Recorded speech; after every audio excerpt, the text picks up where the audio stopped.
Hey, yo, look, man. So, from time to time, people ask me, do you like being a longshoreman, this and that, and they ask what the job entails, things of that nature. And, I don't mind letting somebody know because, I like to be as informative as possible, as transparent as possible when I'm explaining this job to someone.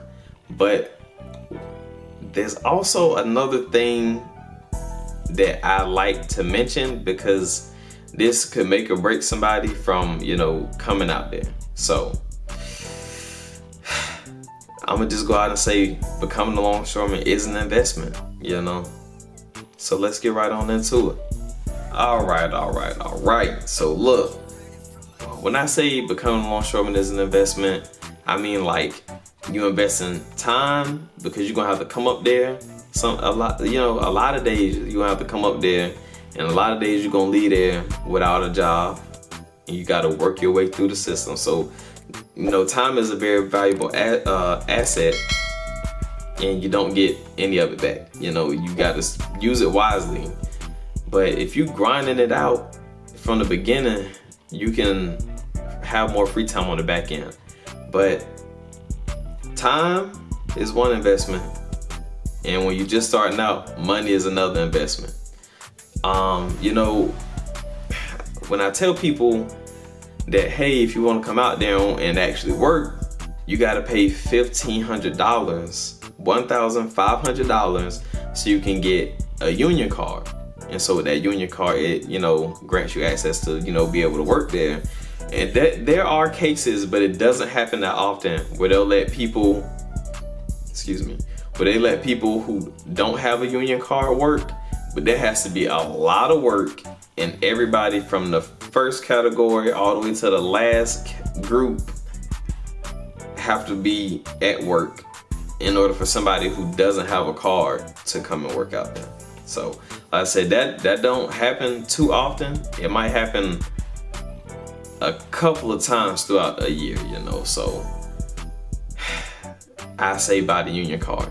You can stick your card out when they calling for a job, and you go in the back, and there's 20 other people that are standing next to you, and you gotta fight your way through them, put that card on out there.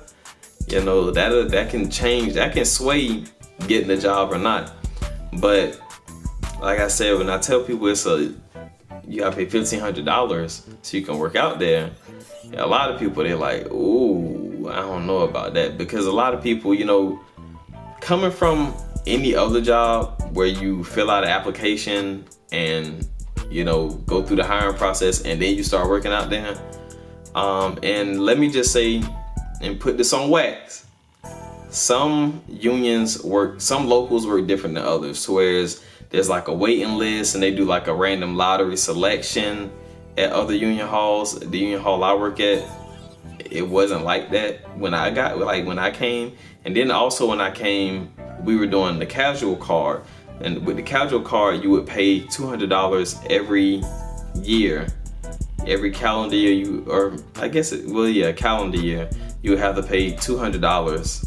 So you would be able to work out there instead of paying the $1,500. But when you pay the $1,500, you do have to renew, but that's only $20 per year. And you can pay it ahead.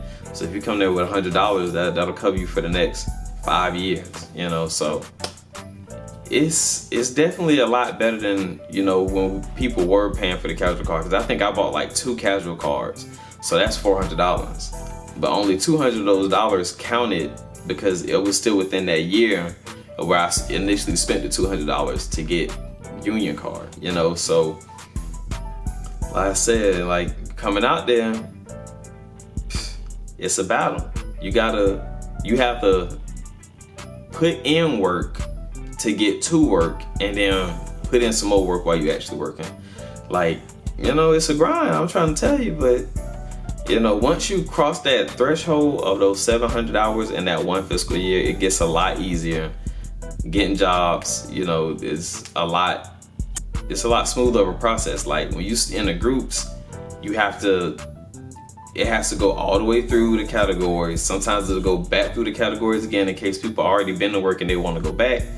Once you cross over and get your 700 hours, you don't have to worry about that anymore. You don't once somebody ahead of you once, they not ahead of you that second time around, because you're in what they call a deep sea, you know. So like I said, man, it's a grind, but once you make it, you like, you know, I know this is the right decision. Especially, you know, you got people that stop working out there, they retire and things of that nature, and there's less people ahead of you. You'll know the work that you put in before prepared you for the work that you're getting now, you know. So you can't just come out there and expect to drive cars every day.